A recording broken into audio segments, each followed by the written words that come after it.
There is a whole dehumanizing thing happening, and I think it's really grotesque when you see a largely white system doing it to largely young Black men.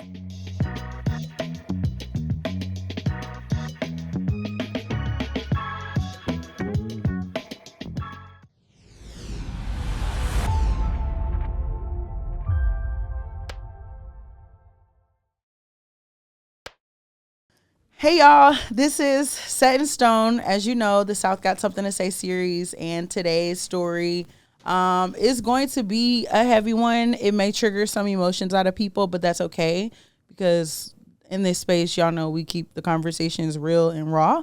But before I introduce today's guest, I want to read her bio in true Set in Stone fashion. So, Beth Shelburne is an independent writer and investigative journalist who works at the intersection of justice and injustice in the Deep South. For 13 years, she's reported extensively on the crisis in Alabama prisons. She is co-producer on the upcoming HBO documentary film, The Alabama Solution, scheduled for release in October of 2025.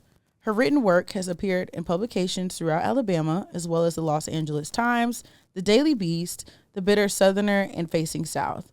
And she regularly publishes reported essays on her Substack called Moth to Flame. In 2023, she released a critically acclaimed podcast series called Ear Witness that investigates the wrongful conviction of Toforrest Johnson, an innocent man on Alabama's death row. Beth has also produced investigative reporting for the Campaign for Smart Justice with the ACLU of Alabama and served on the board for the Offender Alumni Association, which is a peer support network for formerly incarcerated people. And in 2018, Beth was named a Writing for Justice Fellow with PEN America.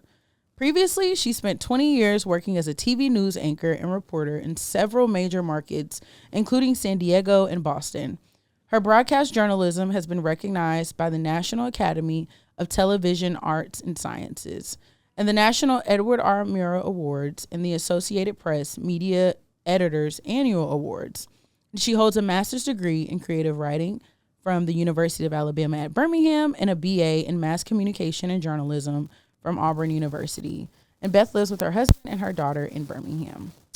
Beth, thank you so much for coming on. Thank you for having me. I really, really appreciate it. I appreciate you, and I'm happy to be here. Yes, awesome. So I want to read a little part about the case, but then after I read this part, I would love for you to give a brief overview of the case and why it's captured the attention of so many prominent Alabama officials. So I'm going to just start with that. Cool? Okay, so for 26 years, Toforrest Johnson has sat on Alabama's death row and steadfast in his claim of innocence. What makes his case unprecedented isn't just his unwavering denial of innocence, it's an extraordinary roster of Alabama's most prominent legal and political figures who are now standing with him.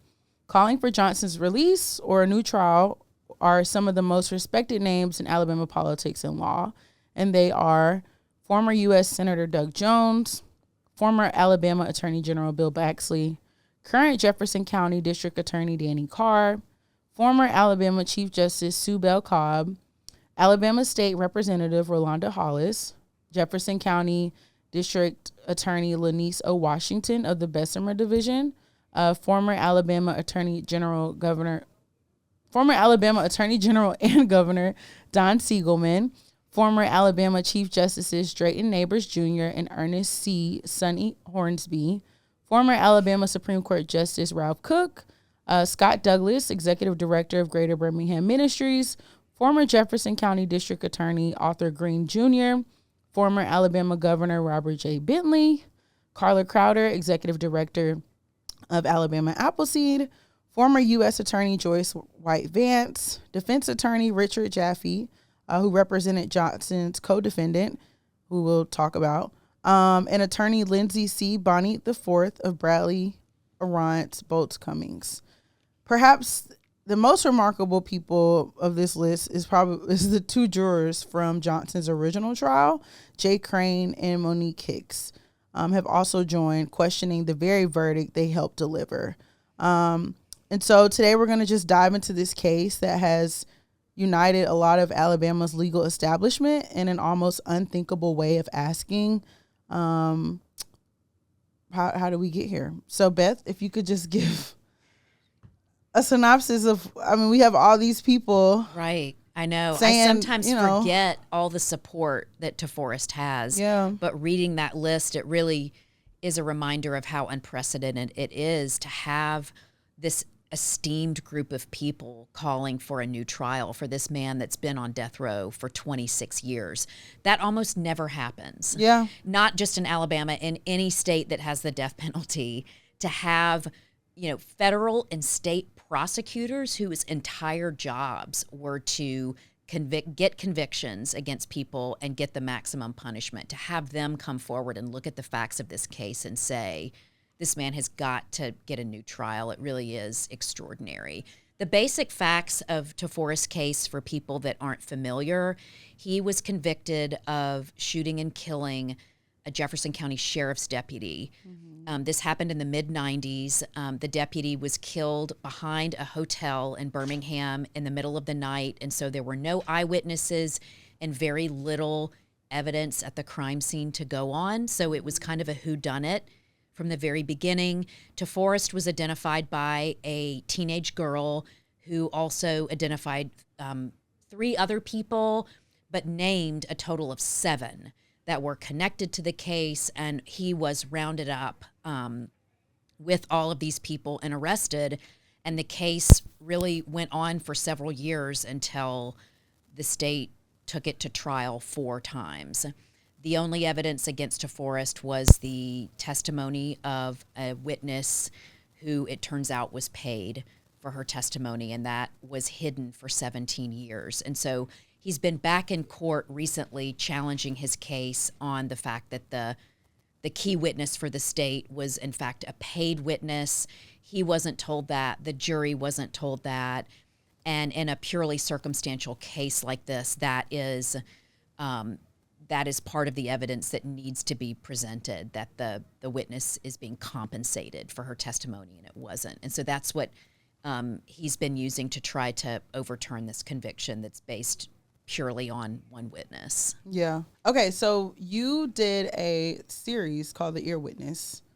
Absolutely phenomenal. Anybody that wants to know about this case, I'm going to highly suggest Ear Witness, Apple Podcasts, wherever you get your podcast. So we're just going to break that down. So let's start with former Lieutenant Governor Bill Baxley and his concerns. So he was a former Alabama Attorney General that stated he couldn't believe that this conviction stands. Mm-hmm. So we're going to play the tape. I mean, mid-morning, I couldn't believe what I was reading. I wouldn't have believed that something like this could have happened. What was so unbelievable about it? Everything. I don't know how the guy got indicted, how they got... I didn't see how the jury convicted him. I would have never believed that could have happened in Alabama. No question in my mind, this guy was not guilty of this crime, and I couldn't comprehend how this could happen. There's only one other case where Baxley thought the defendants were innocent, and that case is almost 100 years old. So this is a man who's built his career on supporting the death penalty in tough crimes throughout Alabama. But when it came to Toforrest's case, he obviously publicly stated he couldn't believe where that conviction stands. Like, in your opinion, what does that tell us when someone so firmly committed to capital punishment looks at this case and says it's fundamentally wrong? Well, Bill Baxley is not somebody who's easily swayed by emotion. I mean, he is a career prosecutor and attorney, former attorney general. He brought the death penalty back to Alabama in the 1970s when it was abolished for some time. Wow. The only other case that he's looked at where he thought the defendants were innocent was the Scottsboro boys. That's the only other case, which is one of the most infamous wrongful convictions in the history of the United States. Wow. So that tells you, he looks at most cases on the side of the state, believing that the person is guilty and belongs on death row. His son, who's also an attorney, asked him to look at the evidence in Toforrest's case, and he read through court documents, the trial transcripts, and so he based his opinion on the facts. And I think somebody who is admittedly a staunch death penalty supporter and a career prosecutor who has sent several people to death row to look at this and say, not only does this man deserve a new trial, but I think he's innocent, that's really unprecedented. And I think it speaks to the weakness of the evidence against Toforrest Johnson and what a grave injustice this is. Yeah, I agree. So let's go into like the story now. So we're going to start with the testimony, the witness testimony, from the Keebler Cookie guy, as you call him in the podcast. But it just, I woke up and I kept hearing somebody talk, argue. So you heard some voices and it sounded like they were arguing, or Not really bad, but they were having a conversation. and it each was, other, yeah. it was male voices? Yeah, it was. Well, they quit arguing. And then I didn't hear anything, so I laid back down. And it probably wasn't 20 seconds, 30 seconds, 45. I mean, I didn't count them. Boom! Small caliber gun. It wasn't a big caliber. And all of a sudden, a few seconds later, boom! About the second time I sat up and went, that was a gun.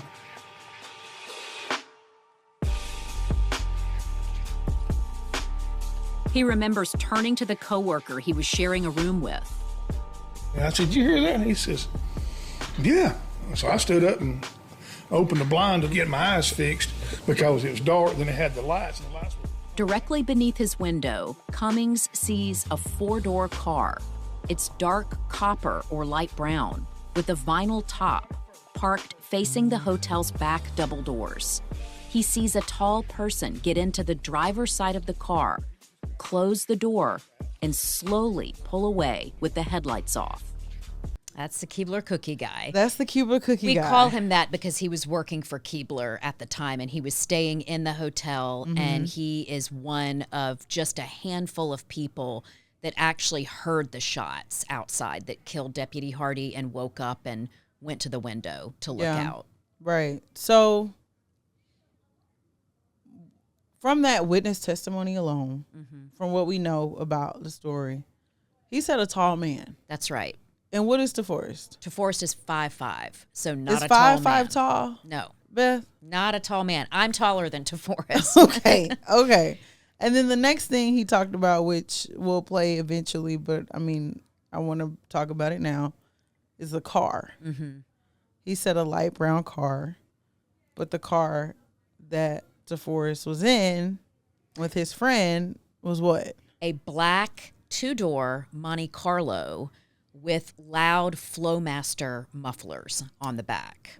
Not a brown or copper-colored sedan with a maroon vinyl top, which is such a specific description of a vehicle. You couldn't mistake that if you were an eyewitness. And Marshall Kelly Cummings, the Keebler Cookie guy, is not the only witness who saw that specific car. There was another witness in the hotel who described a very similar car, and that was the only consistent description of a car that witnesses in the hotel saw. Everything else was vague and different. I think it was a green car. I think it was a white car. It was a dark car. But these two witnesses who heard the gunshots, Marshall Kelly Cummings being one of them, and looked outside, both described copper or brown sedan with a maroon vinyl top. Right. So now we're going to play the clip of Ardregus Ford's car and Ardregus Ford's condition, because In his early 20s, Ardregus outfitted his Monte Carlo with a makeshift system so he could throw his wheelchair in the back and drive the car using just his upper body. He would cut a broom, the broomsticks. He would have one to the brakes, one to the accelerator, and he would tape it to the car. He would tape it to it. So he retrofitted his cars. Yeah, he did. He did. Drive them. He didn't buy the regular equipment that he should have used. Ardregus and Toforrest actually came up with this idea together. Here's Toforrest's cousin, Antonio Green. Draker's was, I guess that was a pride thing. He didn't want the handicap accessible pedals and stuff in his car, but Toforrest come up with this genius idea where they're going to weld some metal rods to the brake and accelerator pedal so he could use his hands and drive. So, which doesn't sound very safe, but at the time in the mid-90s, that's what worked for him. Right. So with the Keebler cookie guy, with what we were just told about the car, I didn't hear nothing about nothing like that describing that car. Right. From the Keebler cookie guy. Nobody that looked out the window, especially Marshall Kelly Cummings, saw anybody in a wheelchair. Nobody saw a black Monte Carlo or heard loud Flowmaster mufflers on the car. That's just not what was seen or heard. Yeah, you're right. Okay, so now we're going to go to talk about the detective. You were able to get in contact with the detective, and I'm just going to be honest, I was not a fan, but I would like to know, when you were talking with him and things were not adding up the way that they should, what did that feel like for you? It was a difficult interview. Yeah. On the one hand, I'm grateful that Detective Tony Richardson was willing to sit down with us and give us his time and talk to us about the case, because he did a 4 or 5 hour interview with me and said a lot of the quiet parts out loud. And I think that it gave us an inside look into how detectives, particularly older detectives that worked back in the 90s, look at these cases and the way that they were operating, the way that he was operating at this time. But it was a difficult interview. I mean, there were a lot of things he said that were factually incorrect, and I had to kind of decide which points I was really going to push him on and which ones I would just let him say to kind of hang himself, for lack of a better word, because I wanted him to keep talking. So, as a journalist, a lot of times, you're kind of listening to the answers, but you're also strategizing in your head about how to keep this person talking. And I didn't want to go too hard on him where he got offended and left the room and stopped the interview. So, but it was, after 4 hours, I was really tired of holding my poker face in place. Because I wanted him to keep saying what he was saying, but it was very hard to listen to. Yeah. And I think it's one of the clips we'll play where you're like, and what do you mean? It was like a very oh, Beth mean business. Like, what are you talking about here? You know? There were a couple of points that I really had to stop and say, hold up. That's not what I have in my information. That's not what you did according to the recordings that I've listened to. Yeah. And I do think the second time he came and met with us for an interview, it was a little different. And he seemed a little bit more apologetic for the way that he dealt with the juvenile witnesses, and a little bit more contrite. And I think maybe he had some time to think about some of the things he said in the first interview and maybe regretted them. He didn't say that, but that was just sort of the vibe that I got. Not only do you want somebody in custody, the lieutenant is telling me, we need to get this done. The captain is telling the lieutenant, we need to get this done. The sheriff is telling the captain, we need to get this done. When he said that, what did that tell you? Well, I mean, I think he was being honest then in describing his mindset at the time. Yeah. And he was listening to his superior officers who were saying, y'all got to arrest somebody. Yeah. You got to get somebody in custody and close this case because one of our veteran deputies was shot and killed. Yeah. And we can't just leave that open. We've got to close that case. Yeah. And so he was feeling tremendous pressure. Yeah. To get something done, and he didn't have any evidence to go on. Yeah. And so that was the circumstances and conditions under which he was working at the time. I think he was telling the truth then. Yeah. One of the things Get something done. Yeah. That's what he was repeating. You got to get something done. You got to get something done. Not you've got to find the truth. Yeah. You've got to solve this case. Yeah. You got to find the right suspect. It was get something done. Yeah. And I don't like that. I'm going to be honest. I don't like it. So another part that I found so odd was the interrogation tapes revealed multiple suspicious gaps. The tape stops, stops again, stops. It's like 7 seconds of silence at one point. Then it's turned off for 40 minutes. Yep. Then for a full hour.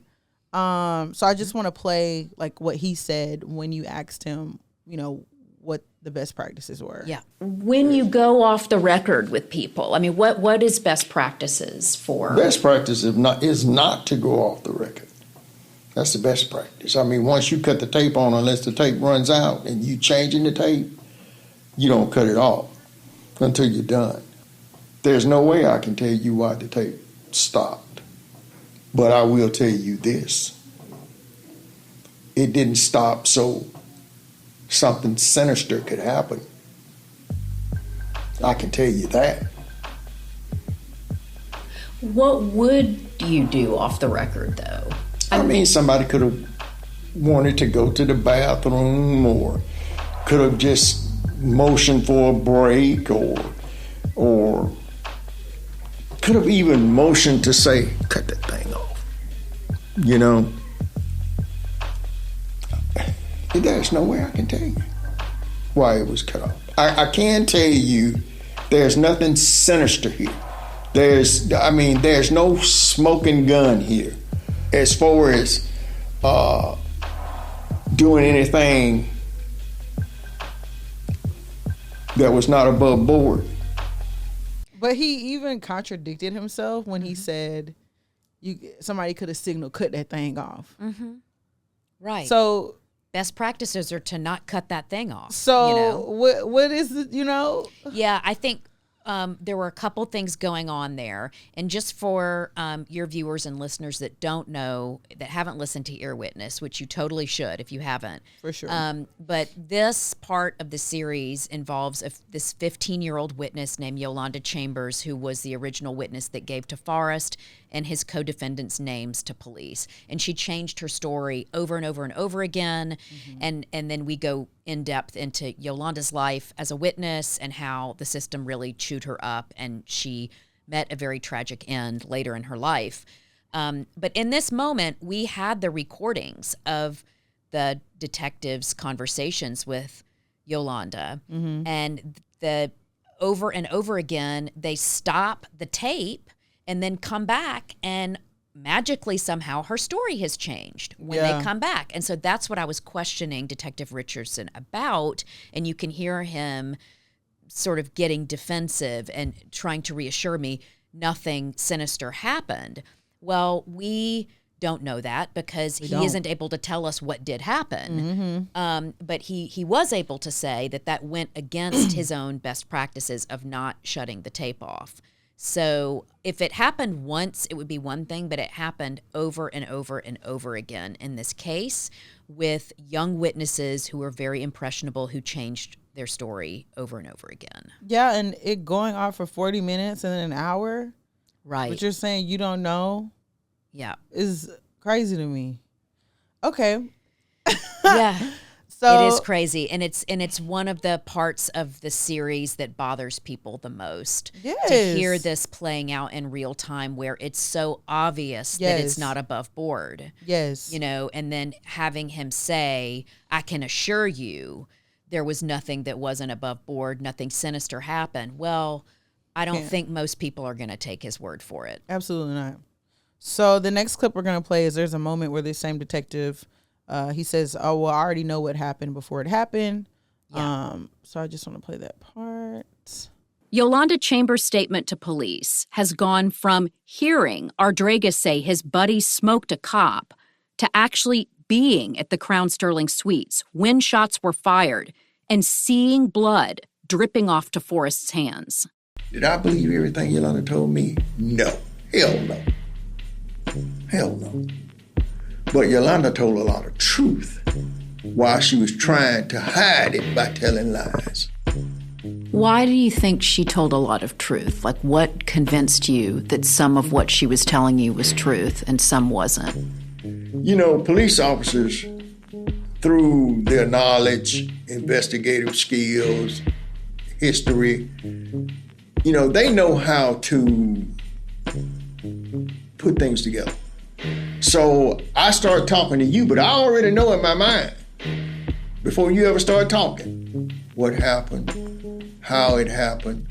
And it was so funny when you were like, why do you think she told a lot of truth? Like what does that even mean? Well, and by the end of this case, she had already recanted everything on the stand, which we walk listeners through in the series, and then continued to change her story. After she recanted in front of the judge, she said, I made the whole thing up because police pressured me.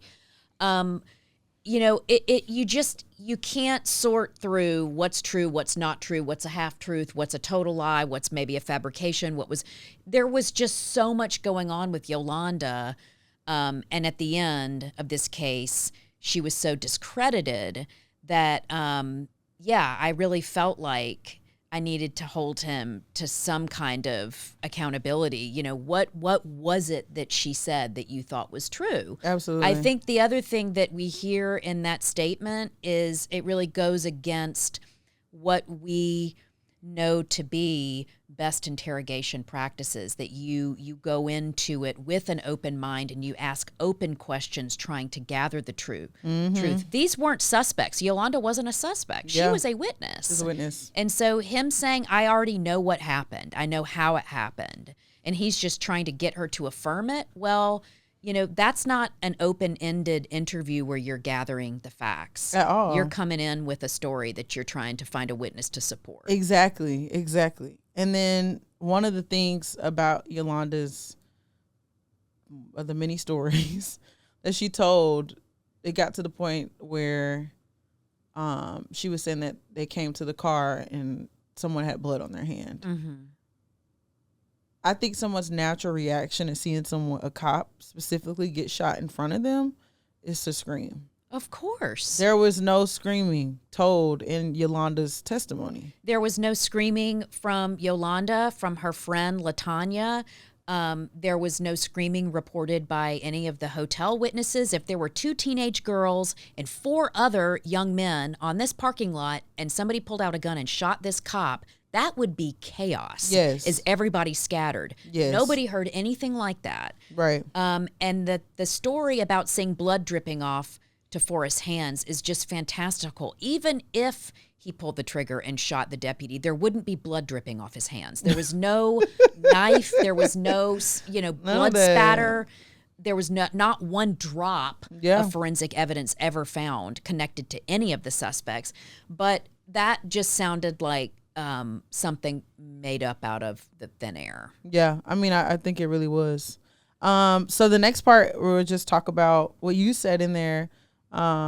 Detective Richardson interviewed Yolanda, the key witness, 25 times. Yeah. And you pointed out some very impactful points, psychologically,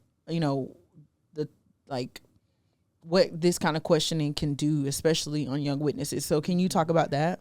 Yeah, well, first of all, it's extraordinary for cops to interview one witness 25 times. Yeah. Richard Jaffe, who's a well-known capital defense attorney that represented Ardregas Ford, told me he could see maybe 3 or 4 interviews for a main witness, but 25 times you have to ask yourself, why do they keep going back to this witness? What are they not getting from her? Right. And why do they have to keep going back? Right. So that in and of itself is like unheard of. But Yolanda was 15 years old and she had already been through a lot in her life. Yep. She had been sexually assaulted. She was estranged from her mother. She was like couch surfing, living with friends, sometimes living on the streets, in and out of school, in and out of foster homes. She had a really troubled life. Yeah. And, that's where she was at that moment in her life that her mother got her sucked up into this case because her mom is the one that called police and said, my daughter knows something. Her mom was never with her when she did these interviews with police. She didn't have an attorney with her. She didn't have a guardian ad litem with her. She didn't have anybody with her. She was there by herself with a room full of police as a scared 15-year-old girl who had already been through hell in her life. And so somebody like that is going to be particularly at risk of coercion, of feeling pressured, of feeling afraid of what the consequences might be if she doesn't deliver something for these men of authority that are around her needing something from her. The whole dynamic is so pressurized. I think that in this day and age, most police departments have different practices in place where that like couldn't happen. They have a social worker there who can sit through the questioning, but that wasn't the case back in 1995. And Yolanda was really thrown to the wolves. And I think that she was incredibly vulnerable to be manipulated. Yeah. And so now we're going to play the clip to where she admitted to that, pretty much saying that she felt that way. And, they was just telling me, you was there, we can find out evidence that you was there, and just all the pressure they was put on me. So after they was putting all the pressure on me, I went on and said I was there.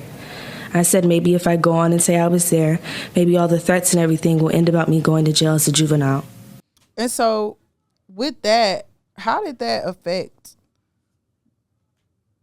the truth? Like, did people, can you talk about that part? Because I think that kind of blew my mind a little bit. I know exactly where your head is at, because the first time I read that transcript with Yolanda on the stand telling this to the judge, before anybody went to trial, I thought, how in the world did this case keep going? I mean, this is your main witness saying, I wasn't there, I made it up. She's telling him why she made it up. And she's recanting everything. So I think that I'm not a lawyer, but what I was told by lawyers who are familiar with this case and familiar with criminal law is that witnesses do recant. You often have a lot of dynamics at play in criminal cases that involve witnesses. And just because a witness recants doesn't mean that the case will be dropped. However, in this particular case, Yolanda was the only witness and the only evidence that they had. Right. And so when a case is predicated on one single solitary witness, I really don't understand how the judge could have allowed it to keep going, but he did. Me either. That's what happened, and sadly, Toforrest is still sitting on death row because of it. Right. So the next part we're going to talk about is what I found interesting. As soon as I listened, like I was probably 10 minutes into the episode about her mom and all that. I don't know. It's just a theory that I have. I feel like the mother had heard about the reward, tried to tell her daughter, hey, let's come up on some money. Tell those people that you saw Toforrest, make up, say whatever you have to make up, right? When that thought came into my mind, not even 15 minutes later, it was a part where Rosa hired an attorney in regards to receiving award money, but she was never given access. And so I'm going to play that clip, but I also want you to talk about the part where you were saying how the police can sometimes use reward money, and we'll get into it. But I want to play the clip first. Sometime after talking with police, Rosa hires an attorney to pursue the $20,000 in reward money. Was she ever compensated for giving? No. And I thought that after I had told them, because they did say, there was some compensation, they never did give me nothing. Yeah. So, first of all, it is perfectly legal for police to use rewards, cash rewards, and prosecutors to use cash rewards. It's used in our criminal justice system as an incentive to get people to come forward. You see Crime Stoppers offering rewards, or the governor's office. So that in and of itself is not something that is unethical or illegal. I think that what we wanted to get at in this series is this is in fact a pay-to-play system when you introduce cash into the investigation. And if everything, you have to take that into consideration. If cash is being offered, then could it or is it a motivator for somebody to come forward? How does it change the calculus in what a witness will or will not say, or whether or not they'll cooperate with police? Right. And I do think that, unfortunately, people that are of lower economic class are often the ones that are most impacted by crime. They are most impacted by policing, and police use them in their investigations. And when you offer cash money to somebody who is strapped for cash in their life, it carries a different weight than somebody who lives in Mountain Brook or Vestavia or Homewood and has plenty of money in the bank. Yes. And so I think that's all the things that aren't ever really talked about in coverage of crime and trials, but it is definitely a dynamic. And I think, to make sure that everything is legal and above board, when rewards are offered, when rewards are paid, everybody is supposed to know about it. And that's what makes Toforrest's case so corrupt, that nobody knew about it except for the judge, except for whoever issued the check, and the few people that were there, and Violet Ellison. And nobody else was told. It wasn't in the official record. The jury didn't know about it. And so that's what makes it wrong. Right. And that's what makes it, in my opinion, and others' opinions who've looked at this case, illegal. Yeah, absolutely. So the next clip we're going to play is the interrogation tactic that Detective Richardson spoke about. The rule of an interrogation is you interrogate. And part of that interrogation is you lean on people. You put pressure on them. You want them to feel that pressure. You don't threaten them or anything like that, but you want them to feel that pressure that you're leaning on them. And you want that pressure to, as the old saying goes, burst a pipe, so that they will start to overflowing and telling you.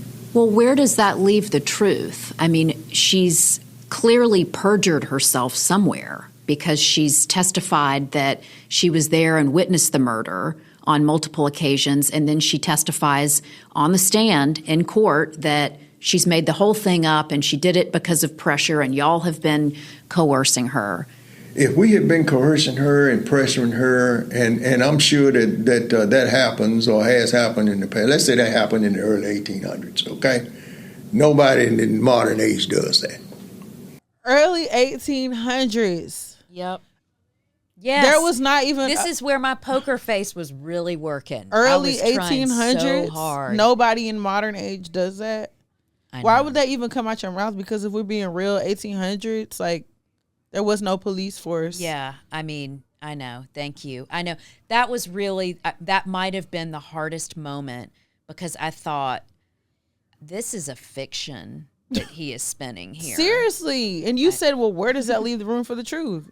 Right. And then, because you're admitting to pressuring someone, that's the rule of interrogation. Like, well, and his, claim that you don't threaten them, the MO that he used and the other prosecutors used in this case was, you can be a witness or you can be a defendant. Yes. That is a Sophie's choice, okay? It's like, you're dead either way, right? Yeah. If you're a witness, that means you're going to get subpoenaed and called in to testify, and people are scared. And if you really don't know anything, then you feel like you're forced to make something up. Exactly. If you're a defendant, you're going to jail. You're going to jail. And so that in and of itself is a threatening proposition to put in front of any witness, particularly young teenagers who are scared to death. Yep, exactly.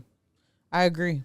So the next thing we're going to play is what Yolanda's mom said that Yolanda has said.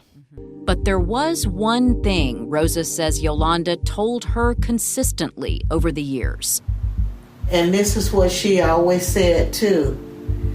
The one that did the time, he wasn't even the one that did it. Now, she did tell me that. She said he didn't even do it. So Toforrest Johnson is the one. He's still in prison. But she said he wasn't the one that did it.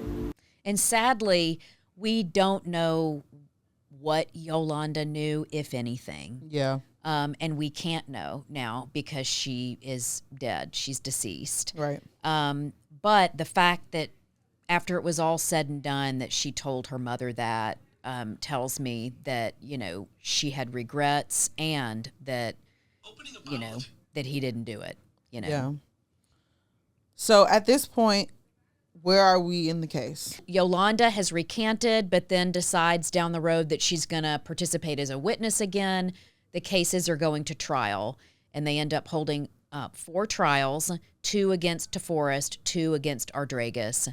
The first 2, it's, let me see if I can remember the order. It's Ardregas, Toforrest, both end in hung juries.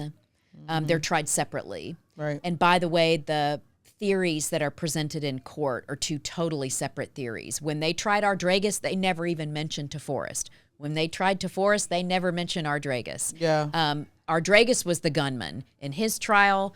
Toforrest was the gunman in his trial. And that, by the way, is perfectly legal. Prosecutors can present completely opposing, mutually exclusive theories for the same crime against different defendants. Even though it defies logic, and those of us who are not attorneys or work in court ask, how are they allowed to do that? How is that possible? You couldn't possibly believe both stories if you're a prosecutor. Literally. So why are you allowed to do that? Why are you allowed well, to do the that? law allows them to do it. Yeah. And they do it. And they Yeah. did it in this case. The third trial was when Toforrest was convicted.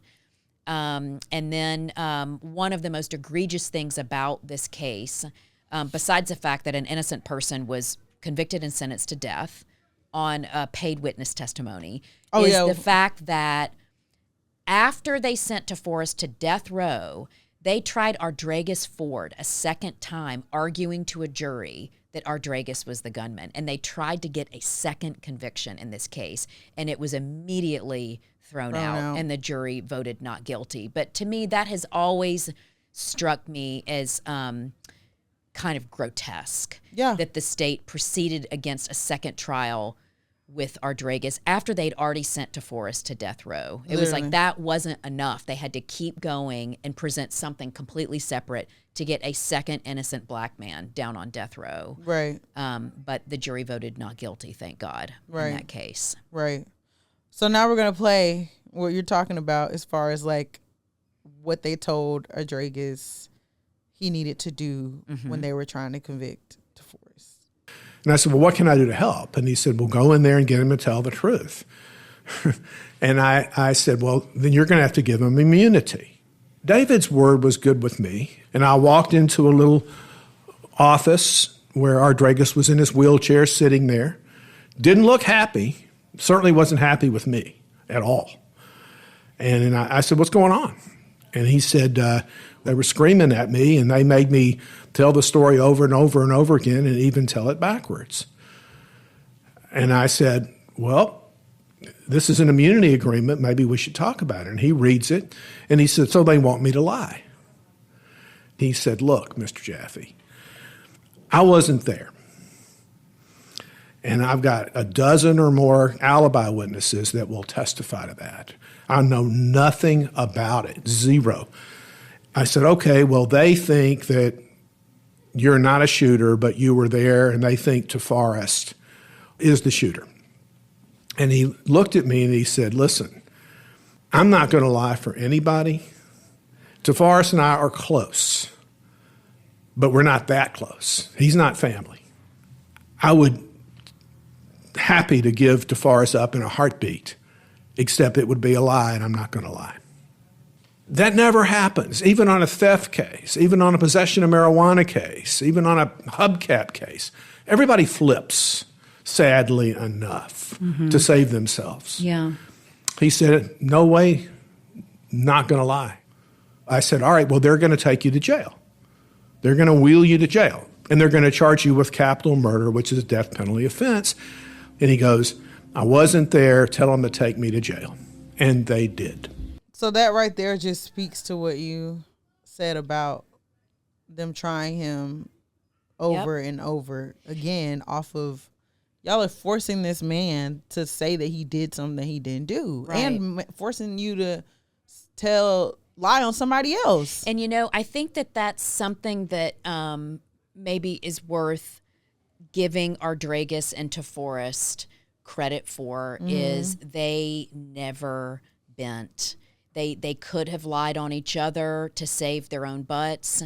They never changed their stories, and that's why they got sent to jail. I mean, Ardregas Ford was really heroic. You know, he could have gotten a deal and gone home, and he just was not going to lie to save himself. Yeah.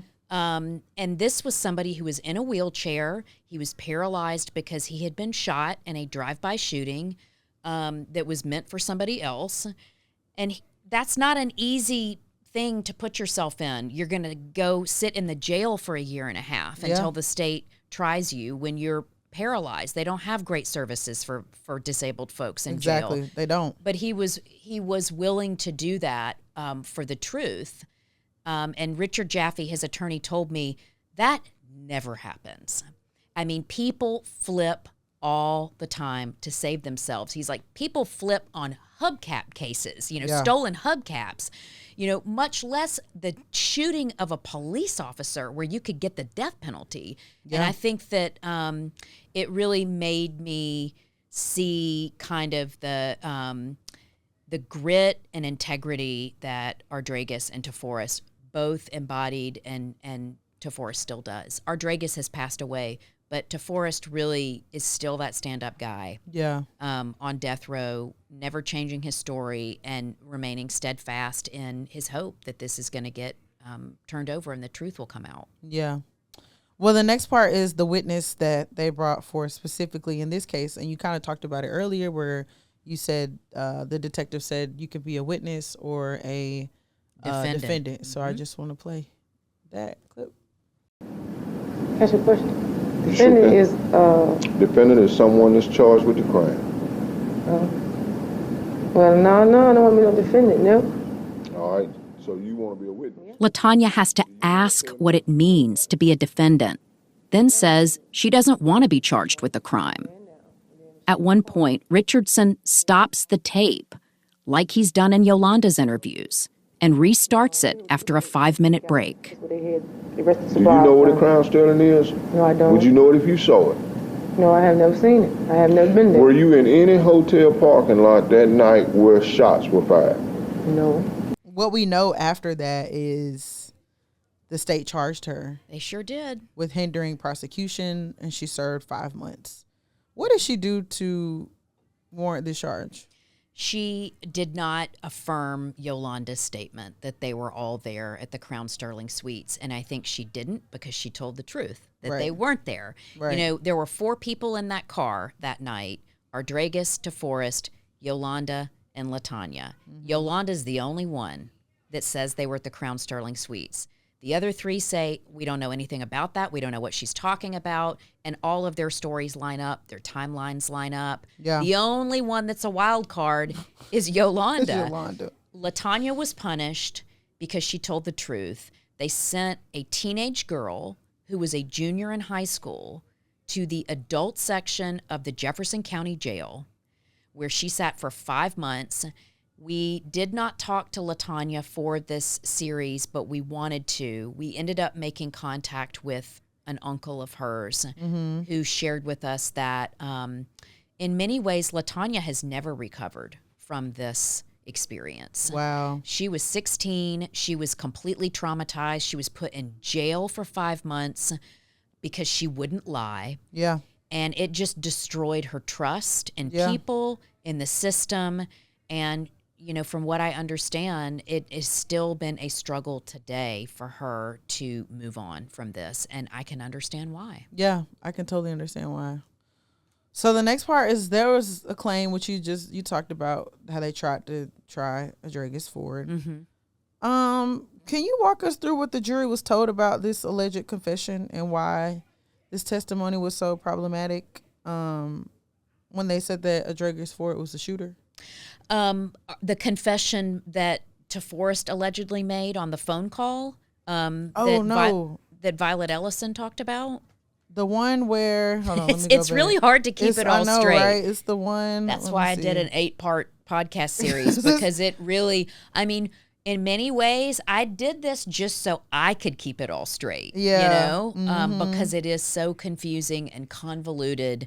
And the story changes so many times. Yeah, okay, let me see. It's the part, let's play the clip. Ardregas describes his car to detectives the day he's arrested. He was driving a 2-door black 1971 Monte Carlo. What color? Black. And he had installed Flowmaster mufflers, so it made a loud, rumbling sound. I got like Flowmaster on my car. You got these Flowmasters, loud mufflers on the car? Loud. Okay. People could hear Ardregas' car coming from blocks away. Toforrest tells detectives that when they picked up LaTanya, they actually waited for her in an alley because they didn't want to wake up the entire house. But Colvin and Cummings say that the light brown or copper-colored car quietly drove out of the parking lot. And there's an even bigger discrepancy. My door don't open. Oh, driver's door don't open. The driver's side door on Ardregas' very loud black Monte Carlo was broken. It did not open. So how could he have got out the car? So from what I understand, he would shoot somebody, though. Well, exactly. We know he got out the passenger side. Right. He would get out of the passenger side and they would put his wheelchair out and he would hop in it. He was apparently very mobile. His mother said he would just use his arms. He had a really strong upper body and would go up and down stairs using his arms. She was he was, very self-sufficient for a paralyzed person. But the driver's side door didn't open. That is significant because the Keebler cookie guy saw the person who was most likely the shooter get into the driver's side door of that sedan. The driver's side door of Ardregas' car didn't open. So it doesn't square with the prosecution arguing that Toforrest or Ardregas, depending on what trial it was, shot Deputy Hardy, but got into that Monte Carlo and drove away. It doesn't square with that, but I was told by the original prosecutor when I asked him about this that he didn't have to square it. He had to present the evidence that he was given by officers arguing that whoever was on trial was the shooter. It's not the prosecutor's job to square every piece of evidence or mitigating evidence with what we know about the crime. Wow. Okay. Yeah. Well, Yolanda's out the picture at this point, right? Yep. And then Violet Ellison, which we're going to play this clip of her. Yeah. Violet Ellison, if people haven't listened, she is the ear witness. Yolanda Chambers has been completely discredited by everybody and is out of the picture, and then walks in, as you said, Violet Ellison, but she's the ear witness that ends up testifying and getting paid to convict Toforrest. On the stand, she says she jotted down the notes while she listened in on the call between Toforrest and Daisy, and then copied the notes onto a sheet of paper. But it's hard for me to believe that these notes were written during the phone call she claims she overheard. For example, Violet Ellison is adamant in her testimony that she heard Toforrest only use his first name, but her notes refer to him as Johnson. If she was just writing down what she heard while she heard it, why wouldn't she have written Toforrest? How would she have known his last name? She a liar. Yeah, it's the Violet Ellison credibility after people listen to ear witness is pretty much gone. We really unpack why her testimony about eavesdropping on this phone call that Toforrest allegedly made with this woman named Daisy talking about the crime, why it's so problematic, but also that she herself is just not a believable person, somebody that people trust, and in fact has been a witness in many other cases and inserts herself into a lot of people's business. Yeah, and Daisy was the one that was talking to Toforrest. Right. And Daisy even said she lying. Yeah. Daisy took the stand at Toforrest's trial and told the jury he didn't say any of that. I asked him why he was in jail, and he told me what he was accused of, but he didn't say any of the things that this woman claims that he said, but the jury didn't believe her. They believed Violet Ellison. Yeah. So when you met with Jeff, the lead prosecutor, about these contradictions, what was his explanation? Because I think, what was his explanation for this? You know, I have to give Jeff Wallace some credit because, he didn't have to meet with me. He didn't have to speak to me for hours on the record. Mm-hmm. That's very unusual for a prosecutor to do that. And Jeff Wallace supports a new trial for Toforrest. Mm-hmm. So that is incredibly important and is totally unprecedented. I have not been able to find another wrongful conviction anywhere where the original prosecutor supports a new trial for the person who was wrongfully convicted. So I just want to say all of that.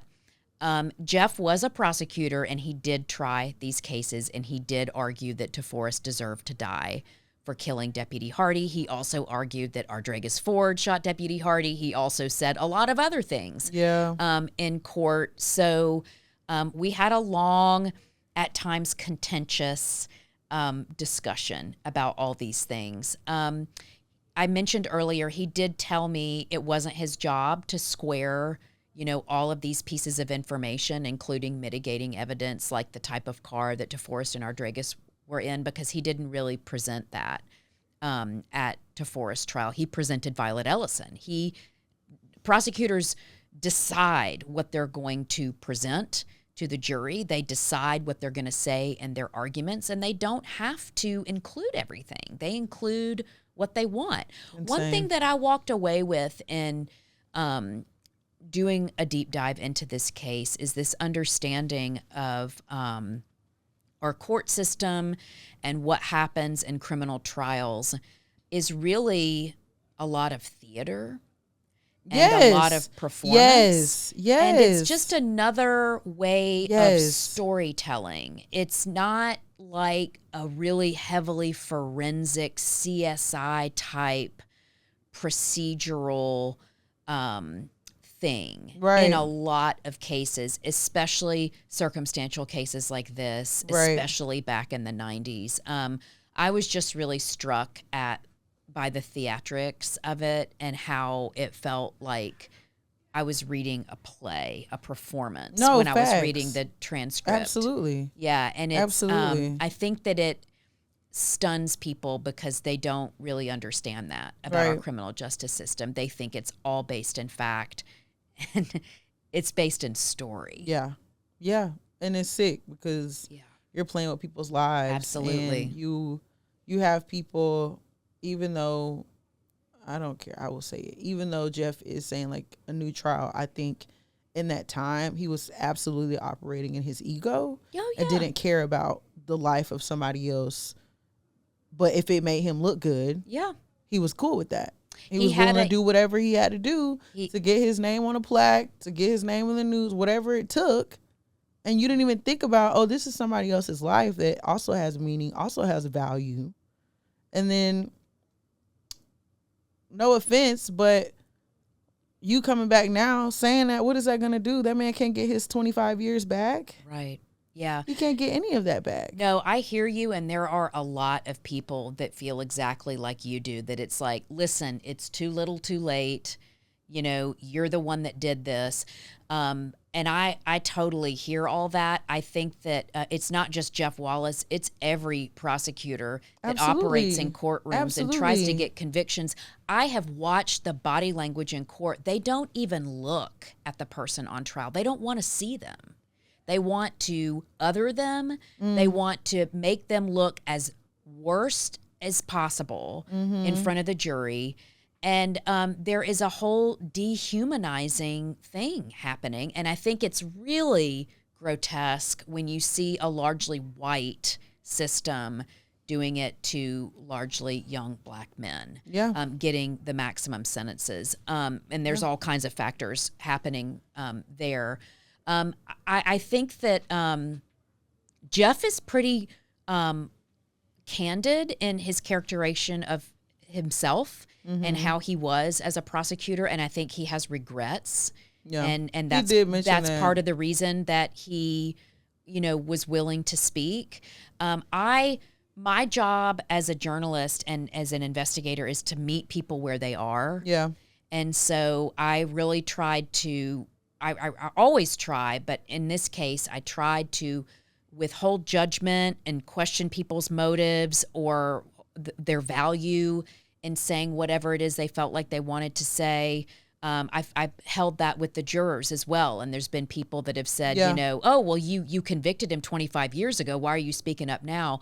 Well, I'm glad they're speaking up now because that is their truth now. Their understanding of the case has changed. Jeff Wallace's understanding of the case has changed. You know, he is supporting a new trial based on all these revelations that have come to light about Violet Ellison that he claims he didn't know. Yeah. And you know, he might not have. I found him credible, and I think that he was a cog in the machine, just like Tony Richardson was at the sheriff's office. You know, it's really the system working, not in a broken way, but working the way that it was designed to work. Yep. And they were just cogs in it, which is why I'm glad that they broke rank and sat down with me and talked about it, even if a lot of what they had to say was hard, or in Tony Richardson's case wasn't true or wasn't based in fact, or really seemed like him being defensive or his ego. Yeah.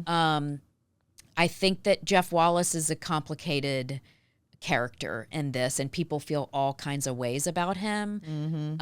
But at the end of the day, I kind of came down to he didn't have to say anything, and he spoke out about this. You know, he said, I believe this man needs to get a new trial. I believe there's problems with this witness, and very, very few prosecutors are willing to do that. Yeah, I agree. Very few are willing to do that. And he did say in the thing about how, like, he used to be very black and white. Yeah. And the older that he's gotten now, he's like, I should have been more gray. And, you know, he came out of being a prosecutor and worked as a criminal defense attorney for several years. And I think that made him see what he had been doing in the system in a totally different light. Yeah. And so that happens sometimes. Yeah. You know, they call it coming over to the dark side when prosecutors or police officers start doing criminal defense work and they, you know, start meeting people where they are and not looking at them as some bad, awful subhuman. You know, that people that are involved in the criminal justice system, people that commit crimes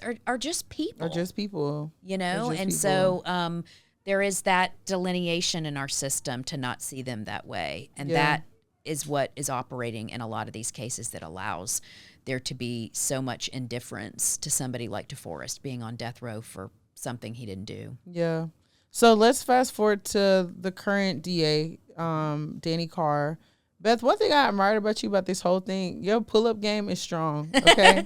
You just was like, I'm pulling up. I hope they answer. Like, if they don't, like, you were very adamant about, like, hey, sorry. You know. Hey, y'all. Yeah, right, exactly. You were so, like, I admire that, okay? Like, no, I mean, it's you really have to do it. You know, you got to pull up on everybody when you're doing a project like this. But I think I'm from here. And so I can talk to folks, you know, even if I don't like them or don't agree with them. You know, people are just people and folks are folks. And that's always been my approach as a reporter is I'm not going to be a jerk to people. You know, I mean, I want them to talk to me, but I'm not a jerk in real life. And so I'm not a jerk as a journalist. And so that's just typically how I approach people is I try to be friendly, respectful. But I appreciate you saying that, and you're not the first person that said, like, I love how you just roll up on everybody. Hey, y'all. You did. I mean, you rolled up on Danny Carr at the barbershop. Yes, so, I did. Like, that was so hilarious to me. Yeah. But one of the things that he said that stood out to me was that, like, and correct me if I'm wrong, but he said that prosecutors are supposed to find the truth. Yes. And not convict people. And so can you just talk about what he's done with his office and, like, where the case is going? You know, he created the task force for the conviction. Right. Can you talk about all of that? Yeah. So Danny Carr is amazing, and he created the first conviction integrity unit in Jefferson County. We have sent other innocent people to death row. We had a huge high-profile exoneration in 2015, Anthony Ray Hinton, who was on death row for 30 years for a crime he didn't commit. His book, The Sun Does Shine, is wonderful, and I recommend everyone read it. But Danny Carr saw a need. We need to look at some of these old cases that have problems in them, and he set up this unit where prosecutors review old convictions. Toforrest's case was one of the first they looked at because he was back in court in 2019 challenging the fact that Violet Ellison got paid. And Danny Carr sat in on that hearing. I was there too. I remember asking him in the corridor where the elevators are in the Jefferson County Courthouse, you have any thoughts about the case? And he was like, I don't know. I want to go back and like look at everything. I've got concerns, but I want to go back and look at everything. Well, he did. Yeah. He read the transcripts. He looked at the whole file. He interviewed witnesses. He met with Deputy Hardy's family. And at the end of the day, he told them, I don't think this case can stand. And they said, we support you. We don't want the wrong person in prison. I mean, I can't speak for them because they have not engaged with me as a journalist, and I respect that. That's their loved one that was killed, and I know it's hard. Yeah. But Danny relayed this to me, that he spoke to them before he filed something in court saying we need to get a new trial. That just speaks volumes for the work that he did and the fact that, the victims supported him in this. That was filed in court with Jeff Wallace's support. So what we have now is this really extraordinary situation where you have an elected official, Danny Carr, with the support of all these people that you named at the top of this episode, backing him, calling for a new trial, and another elected official who is in Montgomery who unfortunately represents us, the people, and that's our Attorney General, Steve Marshall, who is standing in the way of a new trial. When somebody is convicted and sentenced to death in Alabama, the Attorney General handles everything that happens post-conviction, representing us, the state of Alabama. And so that is who is standing in the way of a new trial. And the Attorney General's office, despite all of this, is still seeking Toforrest's execution and is still fighting all of these petitions for a new trial. Yeah. One of the people that I forgot to mention that you pulled up on, though, was Violet Ellison. Yes. And how you pulled up on her once and then you tried to go back after you found out her web of lies. Yes. I so appreciate your deep listen, too, that you picked up on all that. Like everybody called her a liar, con artist, everything. Yeah. And then I'm not going to lie. When she first came on the scene, though, I could hear in her voice. When you first pulled up and she was like, I appreciate you coming to me. Yeah. Instead of hearsay, I said, oh, she a liar. Yeah. I just knew, I just hear that she's a liar, and I didn't even know that's where the story was going. You know what I'm saying? But I was just like, oh, she's a liar. Like, she lied for real. You're not alone in reaching that conclusion. And that was just based off of your pulling up on her before you even went to go get anybody else's testimony. Yeah. And so, I brought that up because when you pulled up on her the second time, she said, she's not here. Yeah. And it was her. I know it was. And you was like, Violet, is that you? I know it was. Like, yeah. I mean, what? In Violet Ellison's defense, she is an old woman. She has a hard life. She does. And she is estranged from her family except for her son, who has a lot of problems. So I feel for all of that.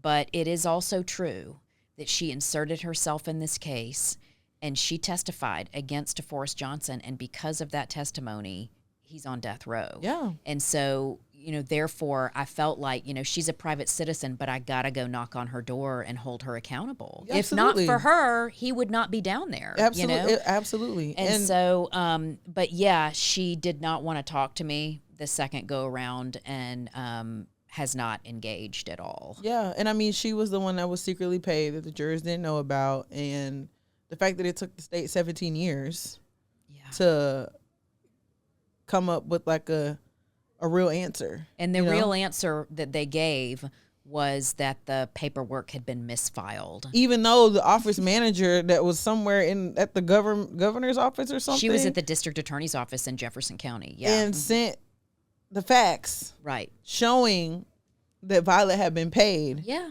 It was all there. But we didn't know. He didn't know. His attorneys didn't know. The jurors didn't know, most importantly. And that's really who should have known. Yeah. And I'm not going to give too much detail, but y'all really got to go listen to this. This is like some real, like, what is the show that, like, not trying to generalize all older women, but like a lot of older women in my family love that show where the wives. Oh, the Real Housewives? No, the wives kill the husbands. No, what is that crime show? I know exactly what you're talking about on ID Network. I don't. Snapped. Yeah, yes. And this is some real, like, it's not Snap, but like it's crazy. I mean, this is a crazy case. Yeah, like how is it real? I mean, people can't. Yeah, that's your reaction. Is what most people feel when it's done. Is they are like, I can't believe this is real. I can't believe this happened. And when I think about that, I think immediately about Toforrest. Absolutely. And how Absolutely. he must, Absolutely. Live with that every day. Absolutely. That, he trusted the system. His cousin says in the series that, Toforrest was like, don't worry about hiring attorneys. I can use the attorneys they appoint because I didn't do this. Yeah. And so I'm going to go home. They're not going to convict me because I didn't do it and they don't have anything. He trusted that the truth would prevail. Yeah. And that is just heartbreaking to me. And I'm not going to lie, at the very end, though, I did cry. Like, I was just bawling. With his kids and just because like I know what it feels like to have a father in jail and like just the quarter story, the like when the time is passing, like you want to stay with your dad, like you can't touch them, like just all those things, just like really, and to know that like the oldest, their dad, Toforrest went to jail when he was 6 and like the others are babies, so they've never known their dad and like. That ain't do nothing. World. Yeah. That didn't even do anything. Right. And so like it was go listen, y'all. Yeah, thank you. Yeah, I mean, actually knowing his kids was really the inspiration to do this series. And even though you only hear them a few times in the series and then the last episode, we center on them. Yeah. I just felt like, you hear about wrongful convictions, but I hadn't really considered the kind of atomic bomb that goes off in a family and the damage that does. Yes. And this was a loving father with 5 kids, and now he's got 19 grandchildren that he can't hold and doesn't get to see. And yet he still manages to be in their lives and to stay up on everything and writes them these letters with beautiful drawings. And he's just a beautiful human being that's been able to maintain these loving commitments to his kids. That's really something. But I just wanted them to be able to speak to their experience because it's kind of shaped their entire lives. Yeah, I agree. Yeah. It's a lot. It's a lot. Right. So just given all that we discussed today, from starting with Bill Baxley to, we didn't even get on the jurors, but they can go listen to this. Y'all got so much that I haven't even talked about. Like we got into details, but like it was more. There's a lot more. We could have gone deeper than what we have. But to Toforrest legal team, the current DA of Jefferson County, Danny Carr, just to all the people involved, seemingly everyone having doubts, what needs to happen next for Toforrest Johnson? A judge needs to grant the motion for a new trial. And that hasn't happened yet, but it still could happen. Yeah. He has petitions in Jefferson County Court right now that are being reviewed. He also has one in federal court. I think the public support has helped. More and more people are hearing about the case. The best thing that people can do is go to Toforrest's website, which is toforrestjohnson.com. And there is like an ear witness listening toolkit. You can find a link to the podcast there. You can sign up for email updates. There's a lot of community events. There's been prayer vigils. There's a banner that says it's not too late to fix this mistake that's connected to his case that has gone to churches around the state. There's lots of things that people can do to stay informed on the website. Listen to the podcast and share it with your friends. And the more people that know about it, that speak out about it, that talk to their friends and communities and lawmakers and people in power about it, the more pressure there is for the right thing to happen. Yeah. Well, one thing we say when we like close out is, and it goes like, I'm the South, you're the South, we the South. So you want to close this out? Yeah, I would love to. Okay, so you got to say that. Okay. You got to look into the camera. I'm the South, you the South, we the South. And the South got something to say, guys. So thank you so much, and see you next time. Bye.